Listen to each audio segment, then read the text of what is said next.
बिहार के मुख्यमंत्री नीतीश कुमार राजनीति में वंशवाद के विरोधी रहे हैं। उनकी जुबान से अक्सर लालू यादव की आलोचना के स्वर इसी मुद्दे पर फूटते रहे। खुद भी नीतीश ने इसे अपने ऊपर लागू किया।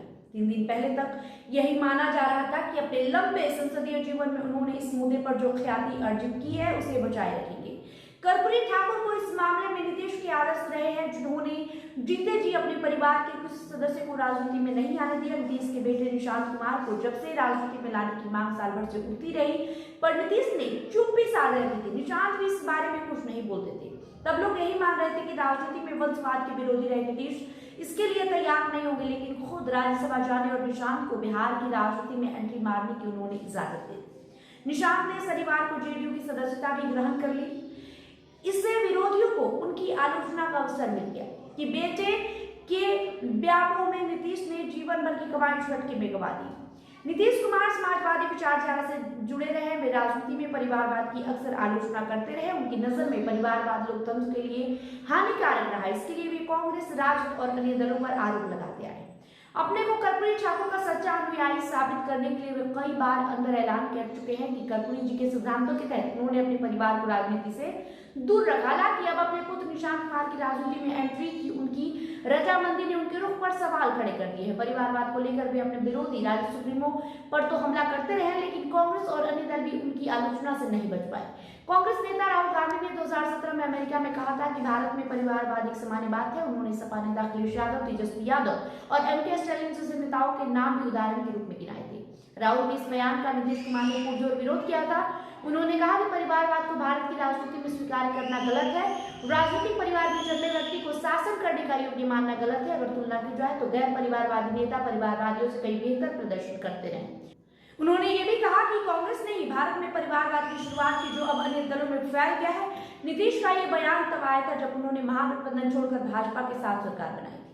लालू यादव का परिवार हमेशा नीतीश के निशाने पर रहा है। लालू के परिवारवाद के मसले पर नीतीश ने 5 जून 2018 को एक टिप्पणी ये की थी कि आज के युवा अपनी क्षमता से राजनीति में नहीं आते, बल्कि परिवार की वजह से आगे बढ़ते हैं।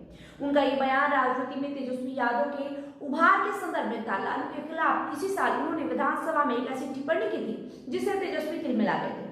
उन्होंने लालू के बारे में कहा था कि वे जब जेल गए तो अपनी पत्नी को सीएम बना दिया। 2020 के विधानसभा चुनाव के दौरान नीतीश ने लालू के परिवारवाद पर सीधा हमला किया था। उन्होंने कहा, जिन्हें कोई ज्ञान या अनुभव नहीं है, वे सलाहकारों के कहने पर मेरे खिलाफ होते हैं।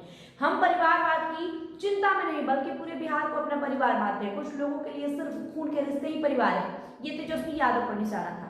नीतीश ने खुद को परिवारवाद से दूर बताया, जो उनकी छवि का अहम हिस्सा रहा है। बाद में एक मौके पर उन्होंने ये भी कहा कि परिवारवादी पार्टियां भविष्य में नहीं बचेंगी। 26 नवंबर 2021 को संविधान दिवस पर पीएम मोदी के परिवारवाद पर हमले के बाद नीतीश ने कहा कि परिवारवादी पार्टियों का भविष्य बचे रहना संभव नहीं है। नीतीश अक्सर राजद को परिवारवादी पार्टी बताते रहे हैं। वे इस मामले में अपनी पार्टी जेडीयू को इससे मुक्त बताए। 24 जनवरी 2024 को कर्पूरी ठाकुर की जयंती पर पटना में हुई रैली में नीतीश ने कहा था, कर्पूरी जी ने कभी अपने परिवार को आगे नहीं बढ़ाया। कुछ लोग सिर्फ परिवार को प्रमोट करते हैं। कर्पूरी जी की प्रेरणा से मैंने भी परिवार को नहीं बढ़ाया। ये लालू यादव के परिवार पर उनका सीधा हमला था। लालू के परिवार में दोनों बेटे तेजस्वी और तेज प्रताप के अलावा पत्नी राबड़ी देवी और बेटी मिसा भारती राजनीति में है। लालू के एक बेटे और बेटी रोहिणी आचार्य भी भाग्य आजमाए, लेकिन असफल रहे। हालांकि राजनीति में उनकी रुचि अब भी बनी हुई है। वे अक्सर सोशल मीडिया प्लेटफॉर्म एक्स पर राजनीतिक पोस्ट करती रहती हैं।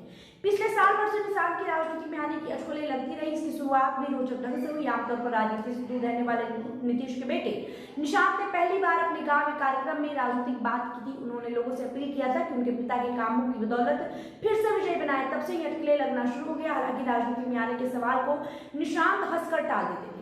सस्पेंस दबाव गहराया जब इस सवाल पर नीतीश ने कभी कोई प्रतिक्रिया नहीं दी। निशांत भी समय समय पर स्वदेशी अंदाज में ही राजनीतिक बात करते। हालांकि जेडीयू कार्यकारी अध्यक्ष संजय झा ने ये कहकर संकेत दे दिया था कि सभी निशांत को राजनीति में देखना चाहते हैं। बाद में केंद्रीय मंत्री और जेडीयू के पूर्व राष्ट्रीय अध्यक्ष ललन सिंह ने तो निशांत के लिए नीतीश से आशीर्वाद देने का आग्रह कर दिया। नीतीश की हरी झंडी मिलने पर निशांत औपचारिक रूप से जेडीयू में शामिल हो चुके हैं। नीतीश ने अब तक जिस आदर्श को कायम रखा उससे वे पलट गए। वे अब किस मुंह से ये कहेंगे कि नेता राजाओं की तरह नहीं जन्म दे। बहरहाल इस वीडियो में इतना ही। बने रहे हमारे पीडी समाचार के साथ। वीडियो को लाइक करें, शेयर करें, हमारे यूट्यूब चैनल को सब्सक्राइब कर लें। बहुत बहुत शुक्रिया।